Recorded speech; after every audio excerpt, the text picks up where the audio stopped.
Welcome friends. Today I have taken two trades. First in rain industry and second one in Indian hotel, जिसमें मुझे rain industry में trade में बहुत profit हुआ है। एक ज़बरदस्त प्रॉफिट यहाँ पे देखने को मिला है रेन इंडस्ट्री में। सेकेंड जो ट्रेड मैंने लिया था इंडियन होटल में, एक छोटा सा ट्रेड था। Due to some reasons trading terminal जल्दी ही क्लोज करना पड़ा, नहीं तो यहाँ पर भी बहुत बड़ी प्रॉफिट मिलता, क्योंकि आज के दिन में इंडियन होटल में एक अच्छा मूवमेंट मिला है। लगभग 6% का हाई लगा है जहाँ से मैंने ट्रेड लिया था।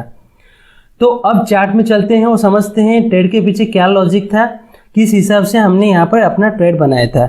उससे पहले मैं अपना जो प्रॉफिट है वो आपको दिखा लेता हूँ। आज के दिन में जो प्रॉफिट है 15,000 के करीब मेरा प्रॉफिट हुआ है। इसमें जो मेजर प्रॉफिट है रेन इंडस्ट्री में है। आप देख सकते हैं रेन इंडस्ट्री में मेरा ज़बरदस्त प्रॉफिट है, 6,000 क्वांटिटी था। यहाँ पे सेकेंड जो ट्रेड लिया था इंडियन होटल में, वहाँ पे 1700 का मेरा प्रॉफिट है, 1000 क्वांटिटी था। देखिए फ्रेंड्स, तो इंडियन होटल में ट्रेड लेने के टाइम मुझे थोड़ा सा काम था, इसलिए बाहर निकलना था, इसलिए मैं एक छोटा सा क्वांटिटी में ट्रेड लिया था, क्योंकि जो मॉर्निंग का ट्रेड था उसको मैं लूज़ करना नहीं चाहता था। अगर मेरा कोई काम नहीं होता तो यहाँ पर भी एक अच्छा क्वांटिटी में मैं ट्रेड लेता। और जैसे कि आपको पता है रेन इंडस्ट्री इंडियन होटल आज ज़बरदस्त मूवमेंट मिला है, मोर देन 6% का मूवमेंट मिला है जिस पॉइंट से हमने अपना ट्रेड बनाए थे वहाँ से। तो यहाँ पर भी एक ज़बरदस्त ट्रेड प्रॉफिट मुझे मिलता अगर हम यहाँ पर रुके रहे थे। ठीक है फ्रेंड्स, तो ये था आज का जो ट्रेड। अभी मैं पहले दिखा लेता हूँ रेन इंडस्ट्री में किस हिसाब से, कौन सा लॉजिक था, किस हिसाब से मैंने अपना ट्रेड यहाँ पर बनाया था। Friends, this is the daily chart of Rain Industries.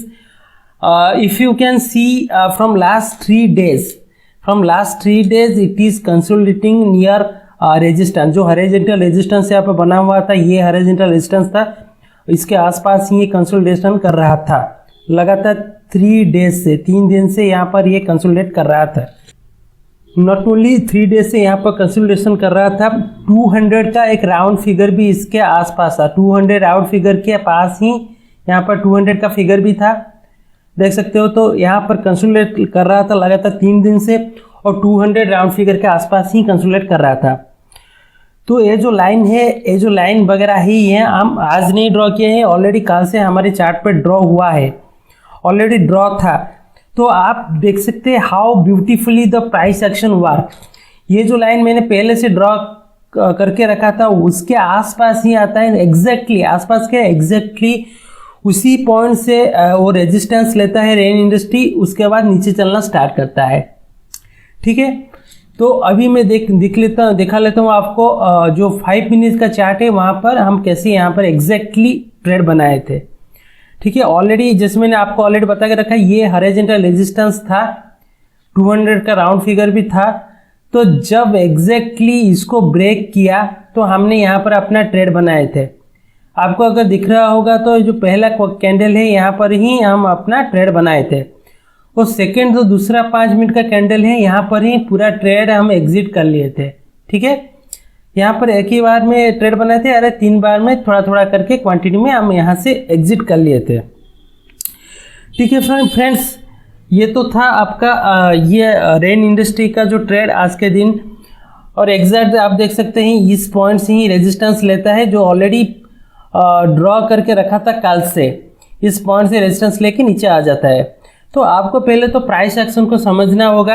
आप में भी आपका चार्ट में बहुत सारे इंडिकेटर यूज़ करके कंफ्यूज होते होंगे, लेकिन अगर एक बार प्राइस एक्शन को आप समझ लेते हो तो कोई इंडिकेटर का आपको फ्यूचर में ज़रूरत नहीं पड़ेगा। ठीक है, क्योंकि जो इंडिकेटर है वो भी प्राइस के हिसाब से वो आपको रिफ्लेक्ट करेगा। तो ये लैगिंग, ऑल इंडिकेटर्स है लैगिंग। कोई भी इंडिकेटर्स ऐसा नहीं कि प्राइस एक्शन से पहले आपको पता चल जाएगा कौन सी डायरेक्शन में मार्केट मूवमेंट देने वाला है। ठीक है फ्रेंड्स, तो अब देख लेंगे इंडियन होटल जिसमें हम दूसरा ट्रेड बनाए थे, उसके पीछे का लॉजिक क्या था। तो यहाँ पर हम चेंज कर लेते हैं इंडियन होटल में। हाँ, आ गया आपका इंडियन होटल। तो उसके लिए भी मैं आपको पहले तो डेली चार्ट में दिखाता हूँ। डेली चार्ट में क्या था, पहले तो यहाँ पर you can see A trend line. एक ट्रेंड लाइन था, लगातार फर्स्ट टाइम रेजिस्टेंस लेता है, सेकेंड टाइम रेजिस्टेंस लेता है, जब थर्ड टाइम रेजिस्टेंस के आसपास खड़ा होता है तब कल के दिन जो मेजर कैंडल था उसके अंदर एक इनसाइड कैंडल भी बनाता है। तो ऑलरेडी ये हमारा वॉच लिस्ट में ऐड हो जाता है इसी हिसाब से। तो हमको प्लानिंग था अगर ये आज के दिन इसको ये जो हाई था इसको ब्रेक करता है तो हम यहाँ पर इमीडिएटली एक ट्रेड में एंट्री ले लेंगे। ठीक है, अब चलते देख लेते हैं 5 मिनट के चार्ट में स्टॉक ने कैसे हमको ट्रेड दिया है। ये था 5 मिनट का चार्ट, ये लगा हुआ 5 मिनट का चार्ट। देखिए ये जो आपका हॉरिजॉन्टल रेजिस्टेंस था मैंने ऑलरेडी आपको डेली चार्ट में दिखाया हूँ। ठीक है, इसके आसपास ही वो कंसोलिडेट करता है। ठीक है, थर्ड कैंडल में ही ये इसको ब्रेक करता है, इस जो रेजिस्टेंस को एक इनसाइड कैंडल बनाकर यहाँ पर एक इनसाइड कैंडल बनाता है ब्रेक करने से पहले। तो हमारा जो कॉन्फिडेंस होता है वो इस ट्रेड में बढ़ जाता है due to this inside candle. तो इसी यहाँ पर देख सकते हैं, यहाँ पर ही इस कैंडल में ही मैं अपना ट्रेड लिया था और बहुत जल्दी इस कैंडल में ही मैं अपना ट्रेड से एग्जिट कर लिया क्योंकि मुझे थोड़ा सा काम था। नहीं तो यहाँ पर जो मूवमेंट मिला है एक माइंड ब्लोइंग मूवमेंट मिला है। द इंडियन होटल में जो हाई लगा है 236 के आसपास का हाई लगा है जो कि 6% का मूव है, जहाँ से हमारे ट्रेडिंग पॉइंट से यहाँ से 6% का मूव है। समझ रहे हो फ्रेंड, 6% का move that also in intraday में ही ये 6% का मूव है। तो मेन क्या होता है, हमेशा याद रखना आपका एंट्री हमेशा राइट पॉइंट में होना चाहिए। एग्जिट हम स्टॉक के मूवमेंट के हिसाब में बाद में डिसाइड कर सकते हैं स्टॉक के मूवमेंट कैसा हो रहा है, इंडेक्स के मूवमेंट कैसा हो रहा है, इसी हिसाब से हम अपना जो एग्जिट पॉइंट डिसाइड कर सकते हैं। मगर एक बार एंट्री पॉइंट मिस हो गया तो ज़बरदस्ती किसी भी ट्रेड में एंट्री नहीं करना है। अगर आप मेरे लॉजिक वाला वीडियोस हमेशा देखते हो तो आपको ये बात अच्छी तरह से मालूम होगा, मेरा एंट्री पॉइंट से स्टॉक हमेशा 2%, 2.5%, 3% तक भी मूवमेंट देता है इंट्राडे में ही। ठीक है फ्रेंड्स, तो अगर so if you want this type of videos regularly, do subscribe my channel, like it and share it. Thank you friends.